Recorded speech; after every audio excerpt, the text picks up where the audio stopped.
Señor, hoy, Padre, pedimos porque tu palabra toque cada corazón por encima de las resistencias, de las corazas, de los argumentos, Señor. Y que de la misma manera nuestras vidas sean transformadas por esa palabra, para que entendamos y comprendamos la grandeza de tus designios y tu voluntad, que es siempre buena con nosotros. Padre, en el nombre de Jesús, que la obra que hace tu palabra sea cumplida en nosotros. Amén. Y caminó Enoc con Dios. Vamos a leer este pasaje que está en Génesis 5, 22 al 24. Enoc anduvo con Dios 300 años después de haber engendrado a Matusalén y tuvo otros hijos e hijas. El total de los días de Enoc fue de 365 años. Y Enoc anduvo con Dios y desapareció porque Dios se lo llevó. Tenemos un pasaje bastante corto, bastante concreto, que nos habla, si lo escudriñamos con el Espíritu, de bastantes cosas interesantes. La primera de ellas es que Enoc fue un hombre bastante peculiar, porque la mayoría de los varones de esa época vivían entre 800 y 900 años, según nos dice el capítulo 5 de Génesis. Pero Enoc solamente vivió 365 años. Y de estos, el versículo 22 nos dice que 300 fueron de una relación especial con Dios. Enoc anduvo con Dios. Y esa palabra que corresponde al verbo andar, tenemos que desentrañarla porque implica una serie de tesoros, de cómo Enoc vivió de tal manera que agradó el corazón de Dios, y por eso en el versículo 24 nos dice que el Señor arrebató a Enoc. Y tenemos aquí también entonces el primer varón o ser humano que es arrebatado por Dios de la tierra directamente al cielo sin ver muerte. En la Biblia hay pocos casos. Está Elías, está el Señor Jesucristo. En Apocalipsis 10 nos dice que el Hijo del Hombre fue arrebatado para Dios. Está Pablo en un arrebatamiento de visión, o no sabemos de qué clase, él mismo no lo puede escribir, en el cual él habla del tercer cielo. Está Felipe, el discípulo, que después de haber evangelizado al eunuco en la carreta, también fue arrebatado. No sabemos si llevado también al cielo o no. Pero básicamente entonces solamente tenemos a Enoc y Elías como arrebatados en el Antiguo Testamento y al Señor para el cielo en el Nuevo Testamento. La Iglesia ha encontrado en Enoc una figura de lo que es el arrebatamiento, pero nos fijamos más en la parte de cómo Dios lo hizo desaparecer, porque Él se lo llevó, dice la palabra, pero no nos fijamos mucho en por qué se lo llevó Dios así. Parece que hubo un lapso de 65 años donde la relación no fue tan cercana, pero por lo menos 300 años, que a nosotros nos parecen una cantidad enorme de tiempo, pero fue corta en realidad. Ya vamos a ver por qué. Enoc se decidió a vivir una relación especial con Dios, a caminar junto a Él. Decía yo que es particular porque 300 años, o mejor, la edad que vivió Enoc correspondería a una tercera parte de lo que vivieron el resto de los varones de esa época. Es decir, si hoy un hombre viviera 90 años, Enoc hubiera correspondido en el momento en que fue raptado a uno de 30, 35 años. Pido al Señor que nos dé revelación sobre este tema, que es muy, pero muy importante. Es un tema que se pone muy poco en práctica en la iglesia del Señor Jesucristo. Ayer lo hablábamos con respecto a la inmunización, vimos allí que muchos hombres están muy dispuestos a meterse a una iglesia, a servir al Señor, a ser ministros de Él, a predicar la palabra, pero no tenemos un registro grande de varones y mujeres que se postren delante de Dios en adoración, en entrega, en comunión continua, así como se está describiendo de Enoc. Son 300 años de comunión continua, de día y de noche. Esta palabra nos asusta, porque nos imaginamos un tema que es crítico y que de pronto afecta a nuestra salvación. Yo quiero aclarar esto de entrada. Este no es un tema de salvación. Cada uno de nosotros puede escoger un cristianismo relativamente adecuado, según las pautas de la Escritura, sin mucha comunión con Dios. Y sin embargo vamos a llegar a ver el cielo, la eternidad, la presencia de Dios, porque esta comunión no afecta directamente nuestra salvación. Somos salvos por creer en Cristo. Pero el punto está en que este tema es del corazón de Dios. Viene de un sentimiento que tiene Dios, el deseo de estar cercano al corazón de su pueblo. Dios tiene muchos siervos, pero pocos amigos íntimos. Y sabemos que Dios le da una importancia tremenda a la relación matrimonial para que nos sirva de imagen de lo que Él quiere en cuanto a una relación entre los suyos y Él. El matrimonio es esa relación prefigurada. Sabemos que hay buenos y malos matrimonios.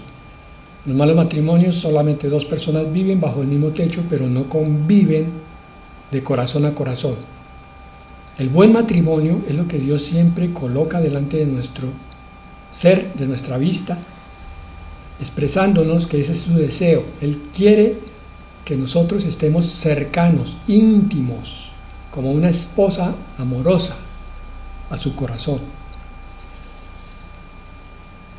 Cuando camino con alguien, refiriéndome a la palabra de que Enoc anduvo o caminó con Dios, es porque yo me entiendo con esa persona. Si yo camino con alguien, si voy por un camino hacia un punto y me encuentro con una persona que va hacia el mismo punto, hombre, pues tengo que, si voy a caminar junto a él, decir que por lo menos me entiendo y que tenemos esa misma meta y que me comunico con esa persona. Por eso el Señor usa esta palabra. Caminar con Dios es tener una relación donde yo decido andar junto con Dios. Amós 3:3 nos profundiza en este sentido. ¿Andan dos hombres juntos si no se han puesto de acuerdo? Muy claro, muy específico para continuar comprendiendo la profundidad de este tema. ¿Qué tal si el cielo dijera que tú andas con Dios porque estás de acuerdo con Él? ¿Te gustaría? Yo creo que no debe haber ningún cristiano que diga que no.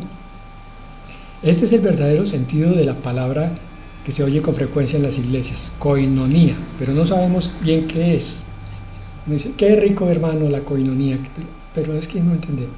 Koinonía con Dios, comunión con Dios, andar con Dios, no es andar de rodillas todo el día, no es andar leyendo la palabra todo el día. Eso es lo que asusta a la mayoría. Piensan que tener comunión con Dios es una especie de hombre bien raro que se mete en un rincón y se arrodilla y llora todo el día y está orando todo el día. No. Aunque sí implica apartarse para Dios por momentos, en esos momentos de intimidad, para buscar su dirección, en realidad es vivir con Él todo el día. Andar con Dios, tener comunión con Dios, tenemos que simplificar, pero para que lo entendamos más profundamente. Andar con Dios es vivir todo el día con Él, es decir, cualquier cosa que yo haga, estoy pensando en función de si está agradando a Dios, si lo está glorificando, si me está bendiciendo a mí, si me está sirviendo de crecimiento, y siempre le estoy diciendo, Señor, que se haga tu voluntad y no la mía. Señor, guíame. Señor, pongo esto en tus manos. Señor, te entrego esto. Todo el día. Obviamente, eso requiere un periodo de adiestramiento y de acostumbramiento. El cristiano recién llegado le va a quedar muy difícil entrar en esa comunión con Dios, porque está acostumbrado a pensar en mil cosas que no tienen que ver nada con la espiritualidad. Entonces el cristiano empieza a congregarse en una iglesia de doctrina correcta con el propósito de ser adiestrado para aprender a caminar, a andar, a tener comunión, tener coinonía, cercanía, intimidad con Dios. Ese es el propósito de la iglesia, el propósito del discipulado. Cuando hablamos de interferencias externas, tipo inmunización, cuando hablamos de pecado, cuando hablamos de enfriamiento, estamos haciendo una exhortación para recordar que Dios quiere una relación cercana con nosotros. Ese es el caminar, el andar con Dios. Entonces tenemos que despojarlo de tantas cosas religiosas, como el vivir de rodillas, como el vivir leyendo la palabra continuamente, todo el día, 24 horas al día. Y entender que es igual que un matrimonio bien entendido, bien avenido, compenetrado. El esposo y la esposa andan juntos. Mientras están en el hogar, en el mismo sitio, los dos se ayudan mutuamente, los dos se apoyan mutuamente, los dos comparten las cosas que están viviendo, abriendo su corazón. Es la visión que debemos tener en nuestra relación con Dios. ¿Andarán dos hombres juntos si no se han puesto de acuerdo? ¿Qué profundidad en esa palabra que hay allí? Miqueas 6:8 nos revela también un aspecto más. Él te ha declarado, oh hombre, lo que es bueno. ¿Y qué es lo que demanda el Señor de ti? Sino solo practicar la justicia, amar la misericordia y andar humildemente con tu Dios. Les pido que hagamos el ejercicio de entender este pasaje que es hermosísimo, junto con el anterior que vimos de Amós 3:3. Este de Miqueas 6:8 está hablando de el ir, el caminar, dos juntos hacia una meta, que es ¿cuál? La justicia, la misericordia y el gobierno de Dios. Parece sencillo, son 3 palabras, pero hay que profundizar en ellas. Justicia. ¿Qué es lo que demanda el Señor de ti? Justicia. Quiere decir que tú hagas siempre lo correcto, porque lo correcto no daña a nadie, ni a los demás, ni a ti. Eso es hacer justicia. Cuando tú te levantas en la mañana y empiezas a hacer lo que corresponde hacer, a la hora que hay que hacerlo, como hay que hacerlo, en la forma que hay que hacerlo, estás haciendo lo correcto. Por eso el cristiano es ordenado, es cumplido. Por eso el cristiano tiene prioridades, tiene autodisciplina, porque siempre quiere hacer lo correcto para Dios, que las cosas salgan bien, lo pequeño y lo grande. Buen siervo fiel, sobre poco has sido fiel, sobre mucho serás puesto. Justicia, es lo que pide el Señor de ti. Ahora, misericordia. Él tiene misericordia perdonándonos. ¿Por qué lo hace?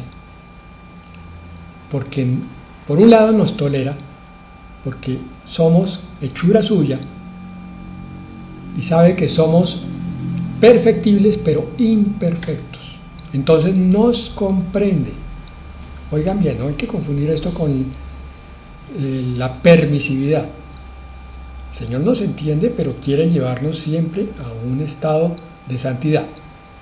Entonces, cuando yo aprendo a hacer misericordia, aprendo lo que hace Dios, que es ser tolerante con los demás. Tolerante quiere decir que yo veo el defecto en la otra persona, algo que me molesta, algo que me quita la paciencia, me quita la plenitud me quita el tiempo y sin embargo yo lo paso por alto de una forma correcta. Si hay que decirle algo como exhortación, se le dice con suavidad, con dulzura, con mansedumbre, y si hay que callar, se calla, pero se tolera. El principio de la relación matrimonial es la tolerancia. No quiere decir que el marido sea perfecto y la mujer sea perfecta para que haya tolerancia. No, la tolerancia se basa en la imperfección que es pasada por alto. Entonces yo miro que la otra persona tiene este defecto, pero yo le digo, sí, pero es que yo tengo este otro, Dios me lo perdona a mí, entonces yo se lo perdono a ella. Y la tolerancia es el principio del amor. El amor es una decisión. Yo amo a pesar de sus defectos, yo la amo, porque quiere decir que la cuido, la protejo, la aparto de las cosas que le hacen daño. Es una relación de comprensión a pesar de lo que no nos gusta. Y con Dios tenemos que desarrollarlo. La tolerancia es importante porque Dios va a decirnos cosas que no nos gustan, va a hacer cosas que no nos gustan, y como no nos gustan, y nosotros tenemos que aprender a ser mansos y humildes, esperando que se muestre cuál es la bendición de Dios después de que hayamos pasado un momento de intolerancia. El Señor es como un esposo, tiene cosas magníficas, hermosísimas, pero hay otras que ponen a prueba mi paciencia. Está bien, Señor, tú eres Dios, tú eres Rey, yo me quedo callado. Haz tú como quieres. Justicia, amar misericordia y andar humildemente con tu Dios. Esto es vital, es crucial. Por favor, abran su corazón. La humillación no es dejarme pisotear, como entienden malamente aquellos que no profundizan en la palabra. La humillación ante Dios es el sometimiento entendido. Yo me someto porque entiendo que yo no sé nada, pero que Dios sí lo sabe todo, que Él es sabio y que las decisiones que tome serán para mi bien. Por tanto, me inclino humildemente y espero. Entonces, miren la comunión, lo que está pidiendo, que yo sea correcto en mis cosas con Dios, que haga misericordia, es decir, tenga tolerancia con todas las cosas, con los momentos amargos y difíciles de la vida, que tenga tolerancia con las personas y con el método de Dios, y que me humille ante Dios. Esta última parte es crucial porque hoy la iglesia del Señor no se humilla ante Dios. La iglesia del Señor asiste a ver qué puede obtener de Dios. Señor, vengo a ti porque necesito. Pero muy pocos de esos que claman así, que exigen a veces así, están dispuestos a postrarse de rodillas, literalmente, estoy hablando incluso físicamente, con mayor razón de espiritualmente, delante del Dios grande y poderoso, como de un rey que es la máxima figura del reino y por el cual todos los súbditos se postran cuando Él pasa. Necesitamos más varones y más mujeres que se postren delante de Dios, que estén dispuestos a llorar delante de Dios, ellos, en su pequeñez, por la grandeza de ese Dios, a pedirle perdón por los pecados. Eso es humildad. A decirle, Señor, haz tu voluntad. Eso es humildad. Eso es humillarse. Y eso es postrarse delante de Él. A aceptar la voluntad de Dios. Necesitamos más varones. Y algunos pastores decían, más varonas, basados en el nombre bíblico. Miremos Lucas 24, del 13 al 16.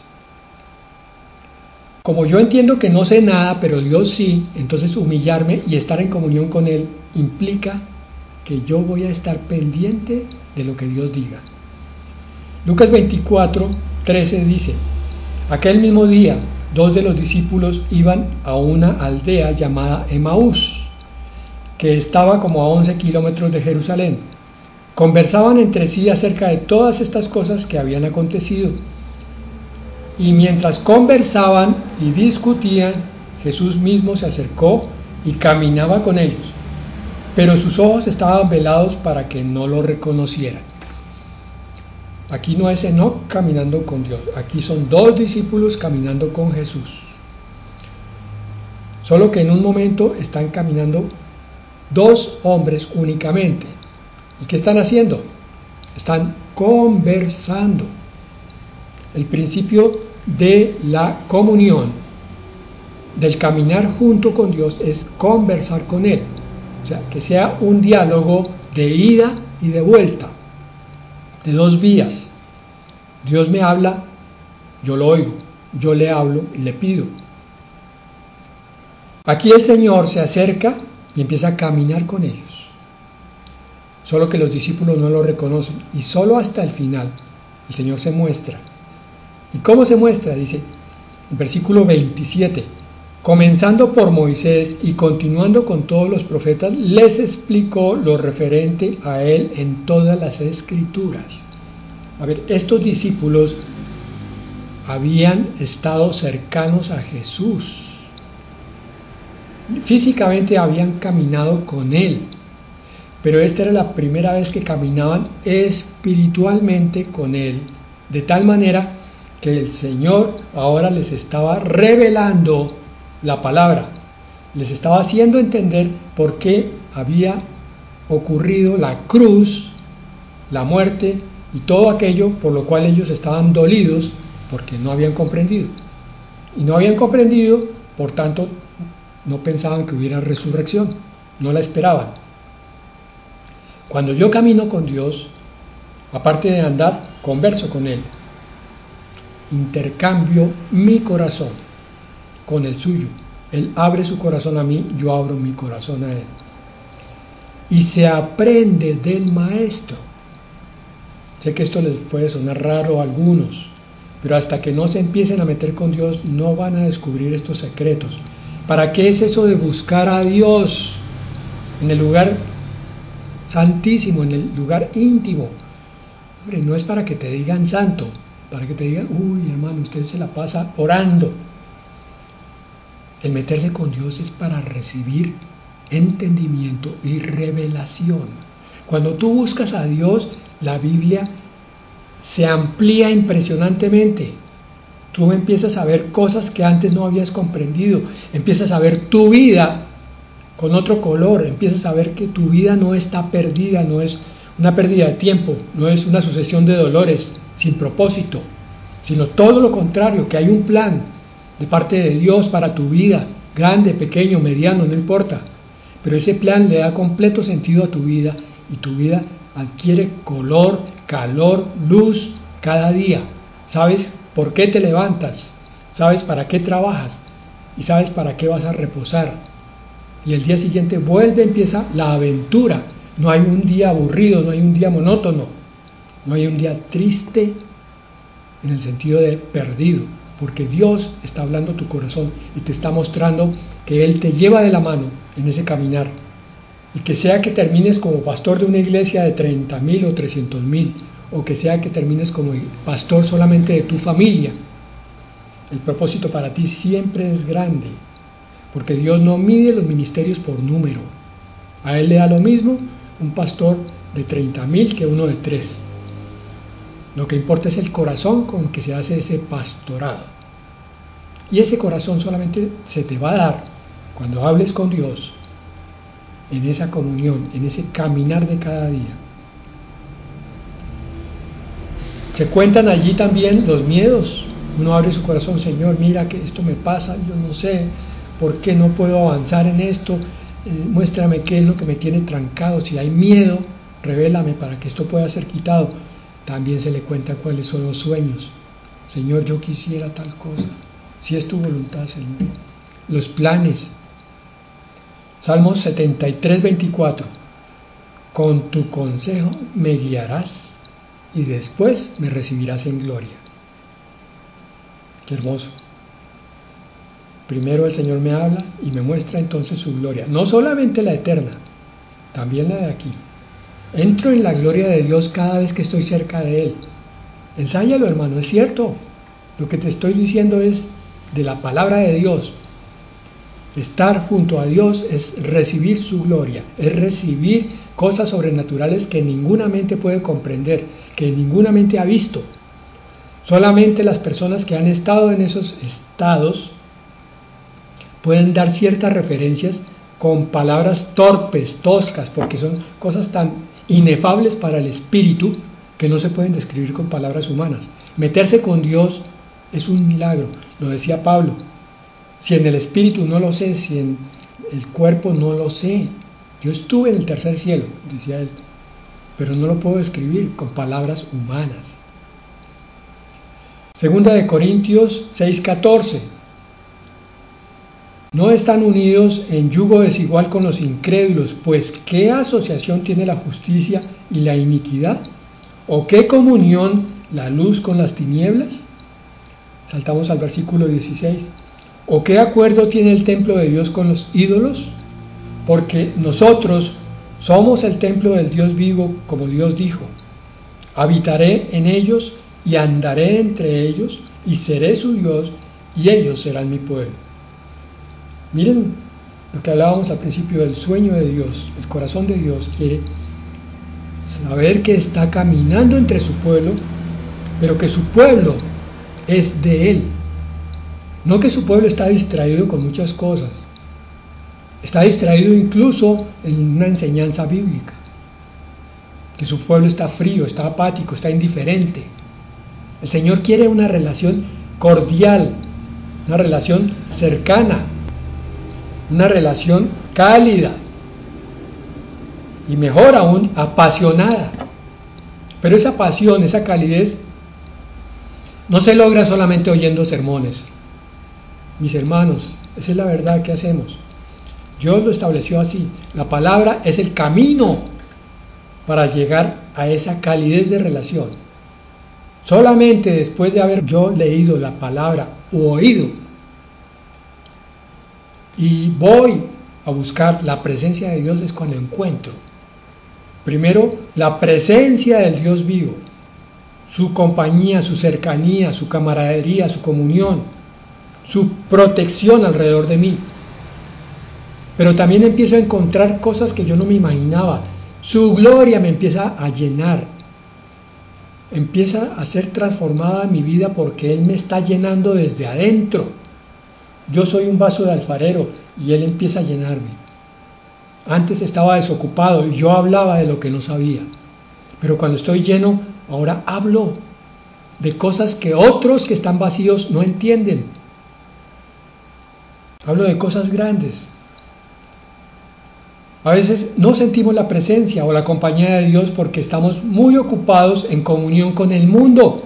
Por eso decía, ¿qué comunión tiene el templo de Dios con los ídolos? ¿Cuáles son nuestros ídolos? ¿Será nuestro trabajo?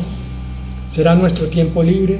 ¿Será el partido de fútbol? ¿Será el Nintendo? ¿Será el celular? Esas cosas que nos quitan tiempo para estar con Dios, para estar hablando con Él cuando estamos sentados, descansando en la butaca más cómoda de la sala, o cuando salimos al prado y miramos la naturaleza y empezamos a hablar con Dios. Empezamos a decir, Señor, qué hermosa es tu creación. ¿Cómo tienes tú esa mano de artista, Señor? Esas pinceladas de colores. Eso es tener comunión con Él. No es la oración, Señor, te pido por fulano y sutano y mengano. Eso también es importante. Pero tú no puedes estar en ese trance de pedir así 24 horas al día. En cambio, sí puedes estar hablando con Dios despierto y dormido. Señor, la vida que tú me das es hermosa, Señor. Yo no la había entendido hasta que tú llegaste a mi vida. Hasta que empecé yo a meterme contigo, es que empiezo a entender que mi vida sí tiene un propósito, que mi vida es útil para ti, que tú quieres, Señor, usarme a mí como bendición para muchos. Gracias, Señor, gracias porque yo no lo merezco, porque soy pecador, pero sin embargo tú me limpias y me llevas para ti. Si yo estoy viendo eso, yo no puedo decir qué día tan aburrido. Pero es que el Señor se goza manifestándose y haciendo milagros en aquellos que se encuentran frecuentemente con Él. Ese que solamente de vez en cuando se acerca a Dios 1, 2 o 3 veces por semana, ese no verá nada, no va a encontrar nada.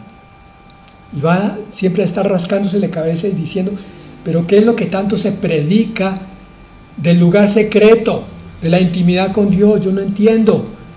¿Qué es lo que tanto se predica de la vida plena y abundante? ¿Qué es lo que tanto se predica del gozo? Yo no entiendo, yo no lo siento. Pues claro, ¿cómo lo va a sentir? Si está lejos de Dios, solamente lo visita durante 5 o 10 minutos o 30 minutos, pero no está caminando con Él.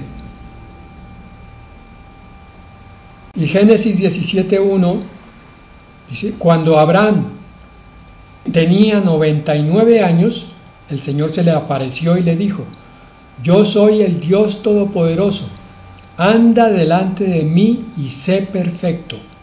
Otra vez el verbo andar. Camina delante de mí. No que Dios vaya detrás, sino delante de su presencia. Todo lo que Dios ha dispuesto en nuestra vida está relacionado con la comunión que tengamos con Él. Aquí cada cristiano escoge. ¿Quiere comunión cercana o quiere comunión lejana? Y de hecho no hay comunión lejana. Ese es un disfraz que no existe. ¿Se tiene o no se tiene comunión? Por más de que sea cristiano y abra la Biblia. Dios nos ha dado libertad, vida eterna, poder, pero la manifestación de ese poder en nuestras vidas depende de la comunión que nosotros tengamos con Él. Tú no vas a encontrar la libertad cristiana hasta que no te metas con Dios. No vas a encontrar el poder de Dios, ese poder sanador de imponer manos y sanar a un enfermo, hasta que no te metas con Dios y no sepas cómo es que se hace eso. Terminamos con 2 versículos más. Primera de Juan 2:6. Lo hemos visto seguido en los últimos tiempos. El que dice que permanece en Él debe andar como Él anduvo. Andar delante de Él, andar con Él, es andar lo mismo que Él anduvo, seguir los mismos pasos de Cristo. Si soy cristiano, debo vivir como Cristo. Si soy cristiano, debo comportarme, debo pensar, debo hablar como Cristo. De otra manera, soy simpatizante o soy, como mucho, un cristiano carnal, que parece que eso está muy cuestionado últimamente por los teólogos. O se es cristiano o no se es. Y cristiano entregado. Y el último, Salmo 1:1. Cuán bienaventurado es el hombre que no anda en el consejo de los impíos, ni se detiene en el camino de los pecadores, ni se sienta en la silla de los escarnecedores. Es decir, cuán bienaventurado es el hombre que anda con Dios, como a Dios le agrada. Muchas manifestaciones milagrosas de la vida espiritual solo se le van a dar a aquellos que caminan con Dios. Vamos a orar. Padre, en el principio de este tiempo yo pedí para que el corazón de cada uno, Señor, fuera tocado por tu palabra. A pesar de toda coraza, de toda resistencia y argumento. Así que ahora, Señor, es el tiempo de tu Espíritu hablando a cada uno. Hace unos días nos preguntábamos, ¿y yo por qué soy cristiano? ¿Y yo por qué oro? ¿Y yo por qué leo la palabra? ¿Lo estoy haciendo a conciencia? ¿Lo estoy haciendo con toda la convicción? Ahora tú nos muestras, Señor, cómo es andar contigo. Y tú estás aquí, al lado de cada uno de nosotros, pidiéndonos, Señor, que aprendamos a tomar de tu brazo y a caminar contigo. Padre, enséñanos esa forma de vida tan sencilla, porque aquí no hay teología enredada, aquí no hay cosas complicadas. Es solamente querer tener una relación viva, cálida, Señor, con el Dios que nos hizo, con el Dios que nos sostiene, con el Dios que nos ama. Ayúdanos, Señor, a encontrar ese secreto que está tan perdido entre los cristianos de hoy en día. En el nombre de Jesús, Señor, hazlo en nosotros. Amén.